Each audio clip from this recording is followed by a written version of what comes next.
What's going on, guys? So we have no UFC this weekend, but we do have a fight that a lot of the boxing world has been talking about. And it's kind of odd when you really think about it for the boxing world to be kind of intrigued about a fight that you have one guy who's a minus 1,000 on some books. You have Tank Davis versus Romero. Both of these guys coming kind of under the Mayweather Promotions umbrella. A little bit of history about both guys. You have Tank Davis, who obviously was groomed and brought up by Mayweather.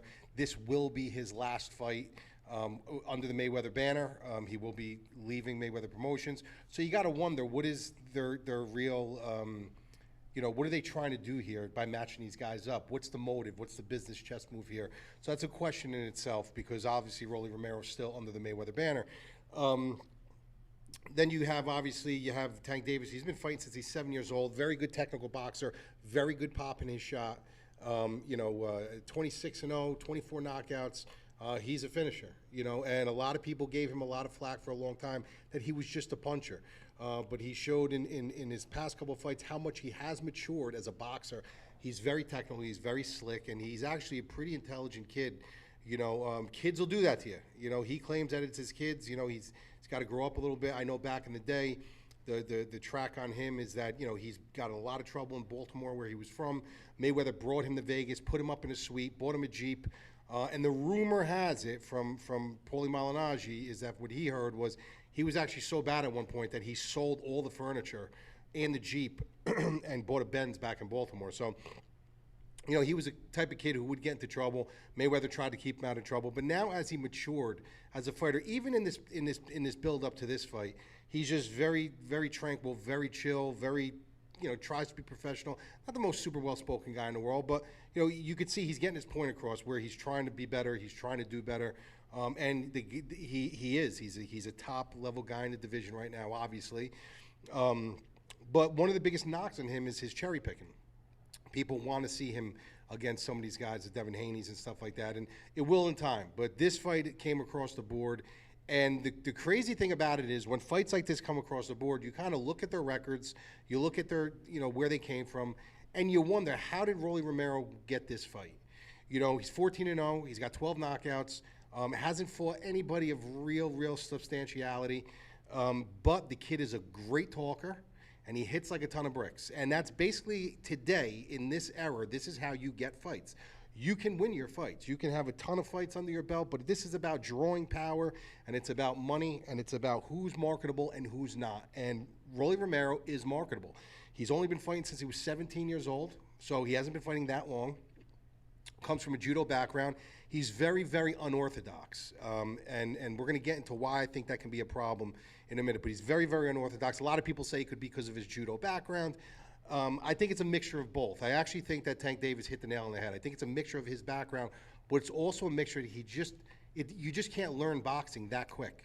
You just can't be an elite fighter that quick. When you got someone like Tank Davis, who's been fighting since he was 7 years old, who can really hone in and sharpen his tool set a little bit more than someone who's coming in at 17, and now I believe he's 26. Yeah, you got time, but you're not really honing in a ton, you know what I mean? Like, there's going to be a lot of room for error. You're not going to learn about all the angle manipulations and cutting off the cage, cutting off the ring, and all these, different scenarios that an elite fighter that was groomed since he was a kid. So I could see where he's going with that. But I also do think there are just fighters like a Maidana or like a Mayorga who that's just their style. They have that quirky, awkward ability, and they're just not. It's just that's the way they present it, and they know how to present it, and that's what they use. So I think it's a mixture of both with Rolly. And the thing that disturbs me about this guy, or this kid, or this guy, whatever you want to label him as, he's younger than me, so I call him kid, is he really believes everything that he says. This is not a kid who's just talking shit and saying, like, I'm going to knock him out. He really, really, truly believes everything he says, and that's dangerous. That's a dangerous in itself. When you have that much self-belief in yourself, you know what I mean, to the point where, you got to have a belief system. In boxing, in any sport, you got to have a belief system. But he truly, truly, truly believes that he's the best pound-for-pound fighter on the planet. No one hits harder than him, that he's going to knock out Davis in the first round. Like, he really believes all this. This is just not marketing stuff. I've seen this kid, the way he talks. I've watched him. I followed him. you know, and he really is. Like, people actually do say that the kid's a little crazy, he's a little dumb. Some of the things he does say is a little idiotic to me, to be honest. Like, to say I'm the greatest pound-for-pound fighter in the world, and, you know, this, like, let's back up a little bit. But he believes it. This isn't just him talking, and you're saying, he's trying to buy his way into a fight. This is really what he believes, and he's also a sparring freak. This kid loves to spar. This kid will go 15, 18, 20 rounds anytime he trains. He'd rather spar than do anything else. You know, so the kid puts in the time, the kid puts in the work, but he believes everything that he's spitting out to the public. He's got that Hector Camacho meets Maidana meets Mayorga on a very C level. He's got the flash of a Hector Camacho where he'll dress the part, you know, who wears Dolce & Gabbana flashy shoes and a flashy blazer with no shirt underneath. Like, he's got the whole Hector Camacho thing down. Not as flashy, but he's in that wheelhouse. Then he's got the style of like a Maidana or a Mayorga, where what these guys didn't have in boxing skill, they did it by overwhelming you and giving you zero respect. That's the key to his style. He gives you zero respect. And we've only seen one person give Davis zero respect. It was Cruz. And look what happened. You know, it was a tough fight while it lasted. It was a tough fight. You know, so when you look at someone like Rolly, who hits harder, who has the power of a Davis, who's going to, if he really does do what he says he's going to do, and smother Davis and not give him any respect and push forward and just throw punches, he could win the fight. I mean, you know, I'm not saying that he's the better fighter, because he's not. But the better fighter doesn't always win. That's why matchups make fights. Styles make fights. There's stylistic matchups out there that will really give you a problem. And this is a kid that is problematic because of his style. Because of its style, it's very problematic. You can't train for somebody like Rolly Romero. You know, there's not many people there's certain people in fighting you can't train for a Mayorga. You can't train for, you know, a Prince Nassim back in the day. You can't train for, you know, some of these fighters. It's very hard to, or Tony Ferguson in his prime, like, to really jump into their mind and try to figure out what they're going to do. And it's the same thing with Rolly. I mean, he's not a good technical boxer. I've seen a ton of holes in his game. The biggest hole I do see in his game, actually, is he loves throwing that check left. You know, either a hook or an uppercut, and he leaves his chin wide open. I mean, he's upright. And if you do that to someone like Tank Davis, where he's a little more calculated, he's more technical, and you're not bringing that hand back, or you're not. George Foreman actually had the best defense. I mean, I got to say, George Foreman, as ugly as it looked, the way George Foreman would cover up like this, he's taking away all four spots. You know, he would take away everything from you. You were just hitting barricade at that point. But, you know, obviously you can't do, you know, he had the arms to do it. It was just his style. But that's the way in his older age, in his 40s, that's the way he used to defend. He wasn't up like this throwing. He wasn't, you know, he was like this. He would go like this. And if you came up, you were hitting here. If you came to the side, you were hitting here. So he had that, like, that barricade defense. You know, Rolly, when he comes in, I mean, there's you know, two ways that a punch can get through, you know, off a cross check, and you can't, you know, block really both of them. You could use your head movement, you could use your speed, you could use, you know, certain, you know, manipulations to get out of the way and to block them. But at the end of the day, he just exposes everything. When he comes up, that chin is wide open. He pulls his punch back. He's got that much confidence in his power and that much confidence in his skill, that he doesn't have a lot of skill. He's got a lot of power. He's got that much confidence in his skill and his power that he just comes forward. And you can't do that with Tank. However, if you frustrate Tank and you don't give him respect and you don't allow him to open up and you don't allow him to utilize his footwork and utilize his game plan, he can be a problem. You know, he can be a problem. I mean, I've seen it numerous times. You guys in the boxing world have seen it numerous times. You know, the people that follow me for MMA that really aren't that seasoned with boxing, they've seen it in MMA. The boxing world has seen it numerous times where you get these punchers sometimes that are just problematic. These kamikaze type fighters that are extremely problematic. And this could be one of those guys. I mean, I've dealt with it, you know, sparring. I've dealt with it even grappling. I've dealt with it, you know, in certain situations in even pickup basketball. You get that one guy on the court or the one guy on the mat or the one guy in the ring that he's not good. It's not that he's good, but he's problematic, you know, and that's where Rolly Romero has a chance to win. Do I think that he wins? No. I do think he ends up getting caught, and I do think he ends up getting caught throwing that left. when he opens up, he really fucking opens up. I do see this being a very entertaining fight for as long as it lasts, though, because I really do believe he's not going to give Tank Davis respect. I do believe he's going to come in and throw a lot of hard shots. He's probably going to load up on a lot of them because he called first-round knockout, so he's probably going to want to, tried and true to that statement.